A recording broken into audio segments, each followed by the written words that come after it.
제가 크게 써줄게요.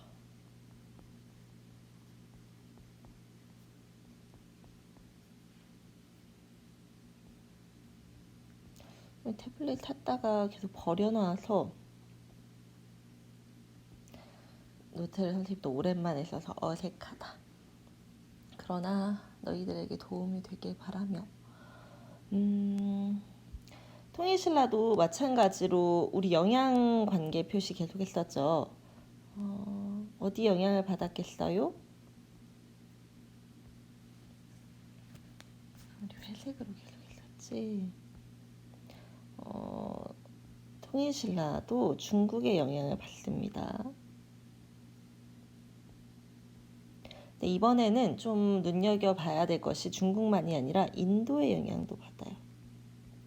어떤 인도의 영향을 받는지는 이따가 얘기를 드리도록 할게요. 그리고 중국에서도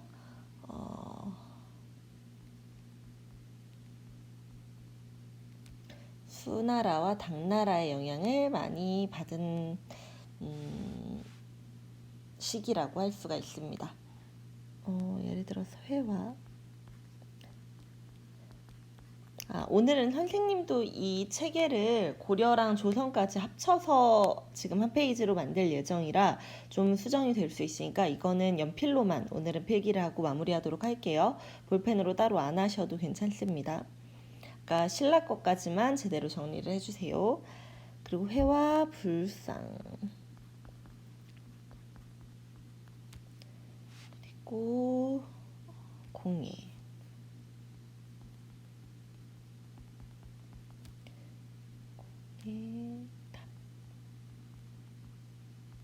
이런 순서로 통일신라도 살펴볼 건데 지금 회화는 정말 좀 보여줄 만한 게 별로 없어요. 그래서 어떤 것이 있냐면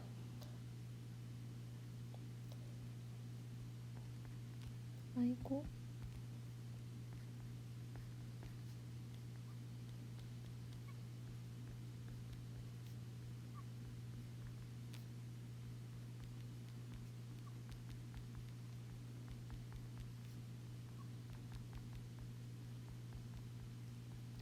이 대방광불 화엄경 변상도라는 것이 있는데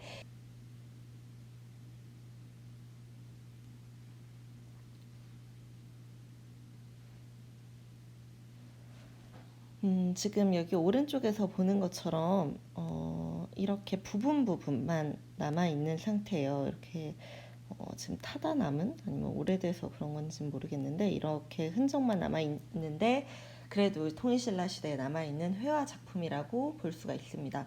이 외에 통일신라 시대부터는 솔거라든가 뭐 정화, 홍계 같은 이름이 남아있는 화가들이 있는데 지금 안타깝게도 직접 작품을 볼 수는 없고 작품으로 확인할 수 있는 건 지금 이 대방광불 화엄경 변상도라는 거밖에 없어요. 이거는 어떤 거냐면 묵설을 했다고 해가지고 일종의 불화라고 볼 수 있어요. 그래서 지금 여기 보살들의 모습을 보면은 통일신라 시대의 보살들의 모습과 약간 비슷한 양식을 찾아보실 수 있습니다. 그리고 회화라고 보기는 어렵지만 우리가 약간 익숙한 글씨체죠.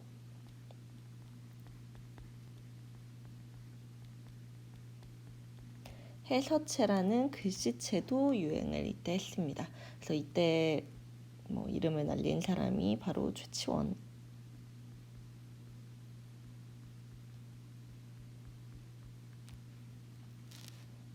그리고 김생. 글씨로 이름을 널리 알린 사람들이 있어요.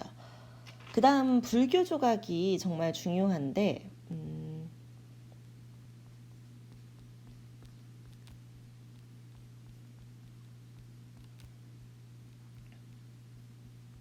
이렇게 세 단계를 거치는 불교 조각이 굉장히 많이 있어요. 그런데 이전에는 불교 조각을 그렇게까지 중요하게 봐야 될까 싶어서 선생님이 이렇게 초기, 중기, 후기로까지 나눠서 보지는 않았는데 이번에는 초기, 중기, 후기로까지 나눠서 한번 살펴보려고 해요. 왜냐면 통일신라의 불교 조각은 좀 중요하니까. 이번에는 특징을 좀 먼저 작성을 하고 나서 각각의 불상을 볼 건데 초기에는 사실주의 영향을 받습니다.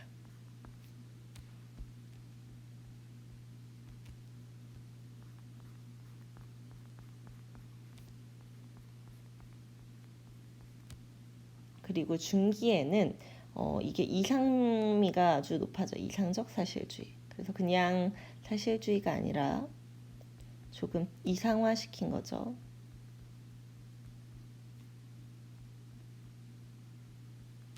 이상적 사실주의.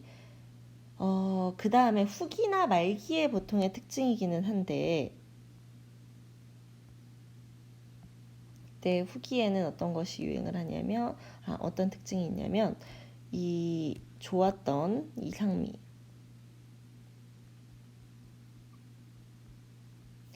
떨어지고 또 뭐도 없어졌냐면 앞에 계속 이어왔던 사실성도 떨어져요. 이런 특징들을 가지고 있습니다. 그러면은 각각의 불상을 보면서 좀 더 살펴볼게요.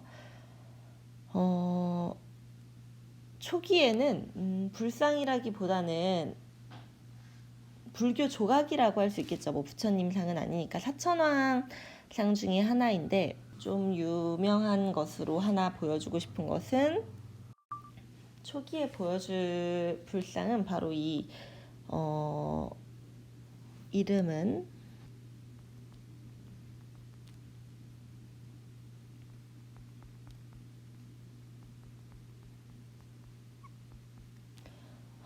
무열왕비의 왕비가 아니라 무열왕의 비석이죠. 무열왕 비석의 이수와 귀부.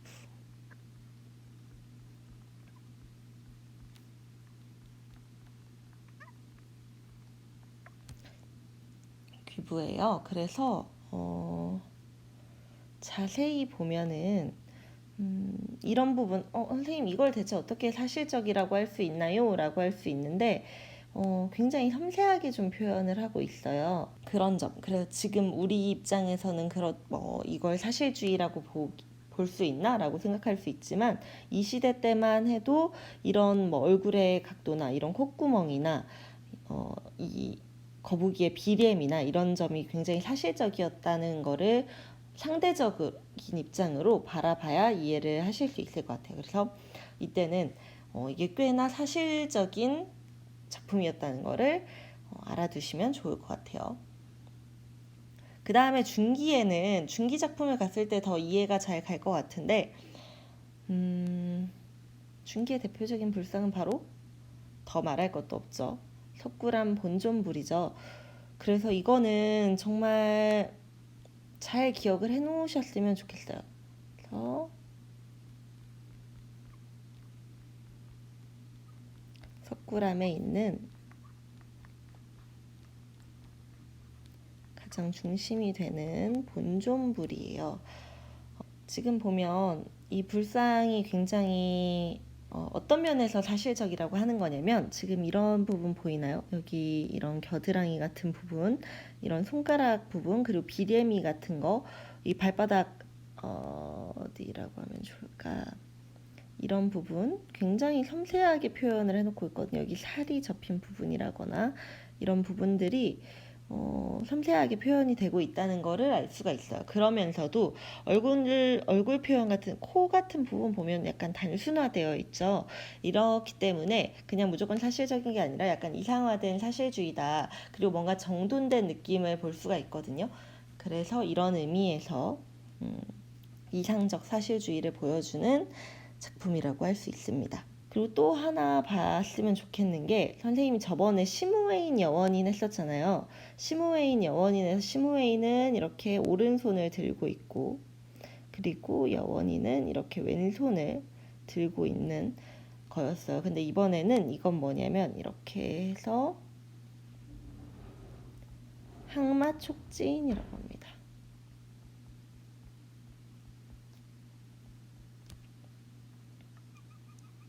이거는 바닥으로 손을 가리키고 있잖아요. 이 바닥을 짚으면서 부정적인 것들, 나쁜 것들을 물리쳐주는 역할을 한다고요. 그리고 뭐 지신, 땅의 신이랑 소통을 하는 그런 역할을 하는 게 이런 항마촉지인이라고 해요. 그래서 이런 수인 같은 것도 굉장히 의미를 많이 가지고 있으니 살펴보시면 도움이 될 것 같습니다. 그 다음 보여주고 싶은 작품은 석구 본존불만큼은 아니지만 불국사에 있는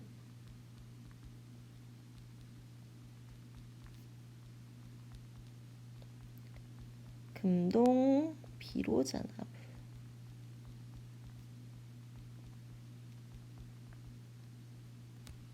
이에요.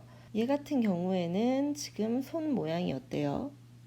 우리가 볼 때 그냥 이렇게 보면 똑같은 불상이라고 생각을 할 수 있지만 우리가 뜯어서 보자고 했죠. 가장 뜯어서 볼 수 있는 건 일단 금동이죠. 재료가 금동 반짝반짝하죠. 그리고 또 하나는 이 손의 모양이 다르죠. 이 손이 얘는 직원인이라고 해요. 손을 쥐고 있다고 해서 직권인이라고 하고 이 세 개가 오른손이 왼손이 의미하는 게 부처의 세계. 그리고 이 왼손 손가락, 이 손가락이 우리 중생들의 세계를 의미한다고 해요.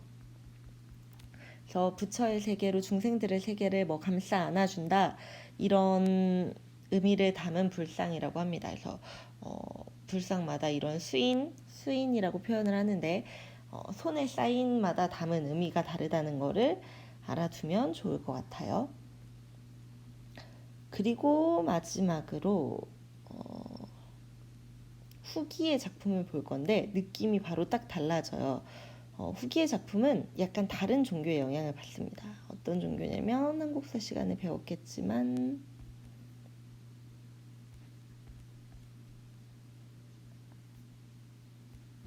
한국사적인 내용이니까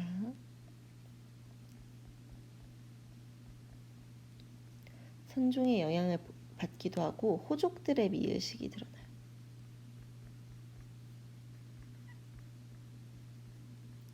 이렇게 얘기하면 되게 말이 어렵잖아요. 호족들의 미의식이 드러난다는 건 뭐냐면 지금 통일신라 후기에는 이 중기까지 중앙 집권 이 나라가 힘이 굉장히 있었는데 이 나라가 이제는 좀 힘을 잃은 거야. 그래서 지방의 중심으로 힘이 모이는 게 아니라 지방에 각각 힘이 센 사람들이 생긴 거예요. 그래서 이 힘이 센 사람들이 다 각자의 나는 이런 스타일들이 좋아. 나는 이런 스타일들이 좋아. 난 이런 스타일들이 좋아. 라고 하는 스타일에 맞춰서 그 동네에 불교가 발전을 했다고 보면 돼요. 이 불상의 얼굴조차도 그 지방 호족의 얼굴을 좀 따라서 만들어졌다는 얘기가 있을 정도입니다. 이런 나라 역사가 변하면서 문화재 그리고 예술 양식이 달라지는 걸 보는 것도 굉장히 의미 있는 일이라고 생각을 해요. 이 흐름도 같이 파악을 해주면 좋을 것 같고요. 그래서 그렇게 나오는 불상이 어떤 불상이냐면 바로 딱 보면 느낌이 올 거예요. 느낌이 예전과는 사뭇 다릅니다. 금동 약사열의 입상입니다.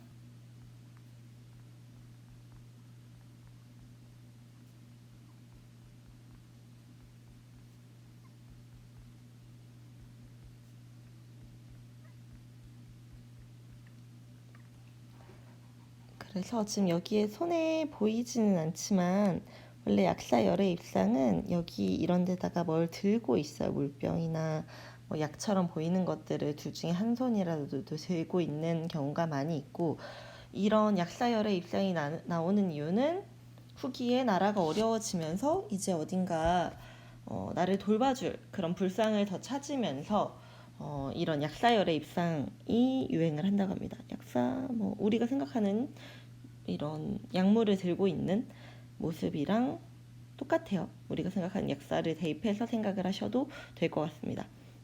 지금 생각이 났는데 아까 우리가 인도의 영향을 받았다고 했었잖아요. 근데 이 인도의 영향을 얘기를 안 해주고 넘어왔는데 약간 이런 부분이에요. 뭔지 알겠나요? 곱슬머리.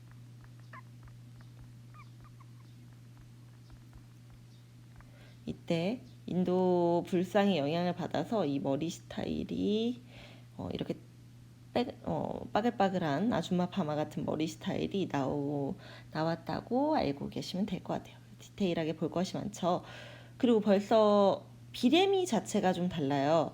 보면은 몇 등신이라고 보면 될까나.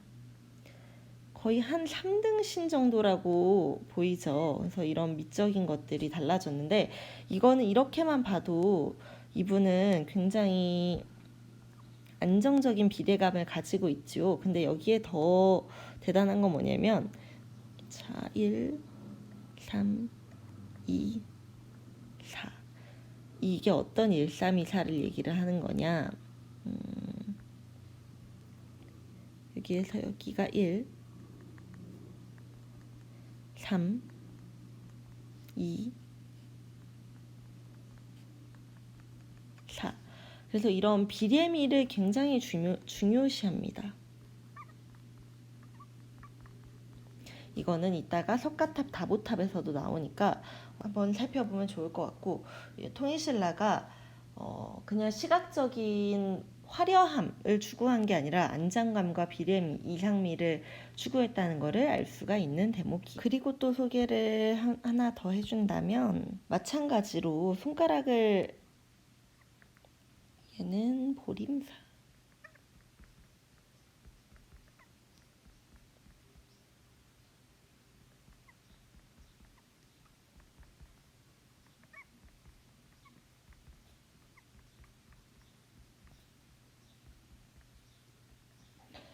얘는 보림사의 철조 비로자나 불이에요. 그래서 가장 중요한 것은 지금 처음 나왔죠. 철조. 철로 만들어진 비로자나 불이 바로 이것이고 철조가 이때 시작이 돼요. 통일신라 시대.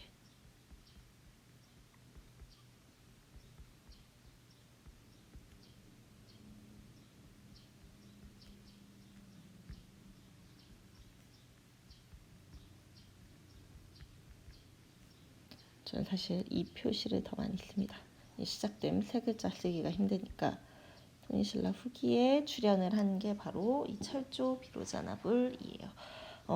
이때 봐야 될 거는 그냥 불상이고 철조구나라는 것보다는 좀 이 미적인 걸 보면 좋겠는데 보기에 왼쪽 거 그리고 본존불이랑 뭐가 다르지라고 생각을 할 때 이미 이 금동 약사열의 입상은 얼마나 애가 비례가 안 좋은지 보았죠. 3등신에 아무리 좋게 봐줘도 4등신. 근데 이 철조 비로자나 불 좌상도 보면은 굉장히 딱딱한데 이런 귀 같은 부분도 아무리 이상화 시키려고 했다고 해도 너무 과하게 됐죠. 그리고 이 비리에미를 보세요. 손 엄청 조그만하죠.